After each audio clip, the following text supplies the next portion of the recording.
Hello বন্ধুরা, আশা করি তোমরা সবাই ভালো আছো। আমিও ভালো আছি। তো আজকে থেকে আমার নাইট ডিউটি। তো সকালবেলা কি করেছি, একটু চটপট করে একটু নাস্তা রেডি করে ফেললাম।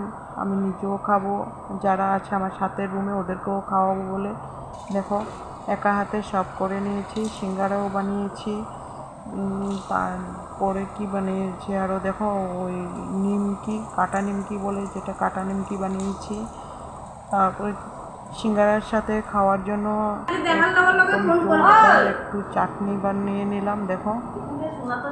তার আগে বানিয়ে ফেলেছি চা। এখন সবাইকে ডেকে এনে দিলাম খেতে। খাওয়ার পরে রেডি হয়ে চলে গেলাম বাজারে। বাজারে দেখতে পাচ্ছ ফলের দোকান, ওখানে বেশি কলা পাবে। তো আশা করি আমার ভিডিওটা তোমাদের কাছে ভালো লাগবে। কেন বলো, আমি টাইম হয় না, 12 ঘন্টা ডিউটি থাকে। ডিউটির থেকে এসে কাম ধাম করে শুয়ে পড়তে হয়, তাই হয় না। তো যারা যারা আমার চ্যানেল নতুন আছো, প্লিজ ভিডিওটি একটু কমেন্ট, লাইক, শেয়ার করে